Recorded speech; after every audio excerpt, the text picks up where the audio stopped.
ഇന്നലെ 3 നിയമസഭാ ഉപതെരഞ്ഞെടുപ്പ് ഫലങ്ങളാണ് പുറത്തുവന്നത്. രണ്ടിടത്ത് രാജ്യം ഭരിക്കുന്ന ബി.ജെ.പി. ദയനീയമായി തോറ്റിരിക്കുന്നു.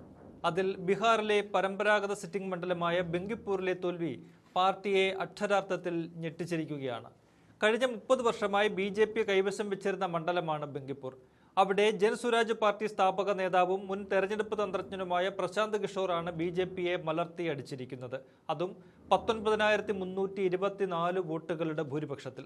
നവംബറിൽ നടന്ന നിയമസഭാ തെരഞ്ഞെടുപ്പിൽ 1,00,000-ലേറെ വോട്ടുകൾക്ക് ബി.ജെ.പി. ജയിച്ച മണ്ഡലമാണ് 8 മാസങ്ങൾക്കിപ്പുറം കനത്ത തോൽവിയിലൂടെ നഷ്ടമായിരിക്കുന്നത്. നിലവിലെ ബി.ജെ.പി. ദേശീയ അധ്യക്ഷൻ നിതിൻ നബീന്റെ മണ്ഡലമായിരുന്നു കഴിഞ്ഞ 20 വർഷമായി ബങ്കിപ്പൂർ. ഇക്കഴിഞ്ഞ നിയമസഭാ തെരഞ്ഞെടുപ്പിൽ ബീഹാർ ബി.ജെ.പി. സഖ്യം തൂത്തുവാരുകയായിരുന്നു. ആകെയുള്ള 243 സീറ്റുകളിൽ 201 NDA സഖ്യം സ്വന്തമാക്കി. അന്ന് ബങ്കിപ്പൂരിൽ ബി.ജെ.പിയും RJDയും തമ്മിലായിരുന്നു മത്സരം. ബി.ജെ.പിയുടെ നിതിൻ നബീന് 98,299 വോട്ടുകൾ കിട്ടി. അതായത് ആകെ പോൾ ചെയ്ത വോട്ടുകളുടെ 62.66%. RJDയുടെ രേഖാകുമാരിക്ക് 46,363 വോട്ടുകളാണ് ലഭിച്ചത്, 29.55%. ജൻസുരാജ് പാർട്ടി സ്ഥാനാർത്ഥിക്ക് ലഭിച്ചത് വെറും 7,717 വോട്ടുകൾ. ശതമാനം നോക്കുകയാണെങ്കിൽ 5% താഴെയേ വരൂ. ഉപതെരഞ്ഞെടുപ്പിൽ പോളിംഗ് ശതമാനം കുറഞ്ഞു എന്നത് യാഥാർത്ഥ്യമാണ്. 1,30,313 വോട്ടുകൾ മാത്രമാണ് പോൾ ചെയ്തത്. അതിൽ 49.23% പ്രശാന്ത് കിഷോറും 34.4% നീരജ് കുമാർ സിൻഹയും നേടി. RJDയുടെ രേഖാകുമാരിക്ക് 10.95% വോട്ടുകൾ മാത്രമാണ് കിട്ടിയത്. കഴിഞ്ഞ തവണ നേടിയതിൽ നിന്ന് 19% വോട്ടുകൾ RJDക്ക് കുറഞ്ഞു എന്ന് ചുരുക്കം. ഇത് ചൂണ്ടിക്കാട്ടി RJD വോട്ടുമറിച്ചതാണ് തോൽവിക്ക് കാരണമെന്നാണ് ബി.ജെ.പിയുടെ ന്യായീകരണം.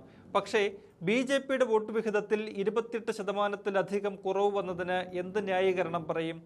ആ വോട്ടുകൾ പൂർണ്ണമായും പോയത് പ്രശാന്ത് കിഷോറിലേക്കാണ് എന്ന് കാണാൻ കഴിയും. വെറും 8 മാസത്തെ ഇടവേളയിലാണ് ബി.ജെ.പിക്ക് ഈ തിരിച്ചടി ബീഹാർ പോലൊരു സംസ്ഥാനത്ത് ഉണ്ടായിരിക്കുന്നത്. 10,000-കണക്കിന് വോട്ടുകൾ ബി.ജെ.പിക്ക് അവിടെ നഷ്ടമായിരിക്കുന്നു. അവിടെ ബി.ജെ.പി. മുഖ്യമന്ത്രിയാണ് ഭരിക്കുന്നത്. നിതീഷ് കുമാറിനെ രാജ്യസഭയിലേക്ക് ഓടിച്ച് ബി.ജെ.പി. മുഖ്യമന്ത്രി കസേര സ്വന്തമാക്കിയതിൽ സഖ്യകക്ഷിയായ JDUവിനുള്ള അതൃപ്തി കൂടി വോട്ടെടുപ്പിൽ പ്രതിഫലിച്ചു എന്ന് വേണം കാണാൻ. കേന്ദ്രവും സംസ്ഥാനവും ഭരിക്കുമ്പോഴാണ് തങ്ങളുടെ പൊന്നാപുരം കോട്ട പോലൊരു മണ്ഡലം ബി.ജെ.പിയെ കൈവിടുന്നത് എന്നോർക്കണം. അത് നൽകുന്ന സൂചന എന്തെന്ന ചോദ്യം ദേശീയ രാഷ്ട്രീയത്തിൽ ഉയർന്നു കഴിഞ്ഞു. ഈ തോൽവി വ്യക്തിപരമായി ബി.ജെ.പി. ദേശീയ അധ്യക്ഷൻ നിതിൻ നബീന് കനത്ത തിരിച്ചടിയാണ്.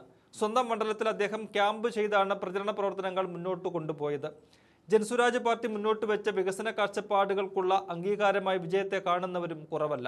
അടുത്തിടെ സംസ്ഥാന തലസ്ഥാനമായ പട്നയിൽ നടന്ന വിദ്യാർത്ഥി പ്രക്ഷോഭം ഉൾപ്പെടെ ഉപതെരഞ്ഞെടുപ്പ് ഫലത്തെ സ്വാധീനിച്ചതായി കാണാം.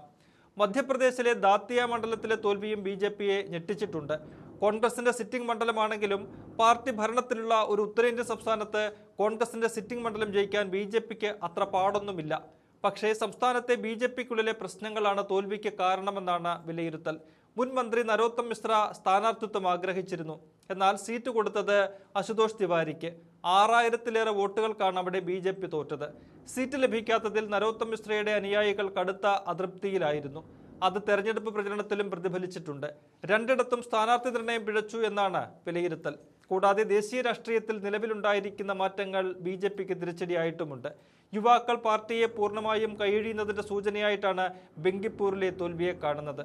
ഗുജറാത്തിലെ മഞ്ചൽപൂർ നിലനിർത്താനായത് മാത്രമാണ് ഇന്നലെ പുറത്തുവന്ന ഫലങ്ങളിൽ ബി.ജെ.പിക്ക് ആശ്വാസം.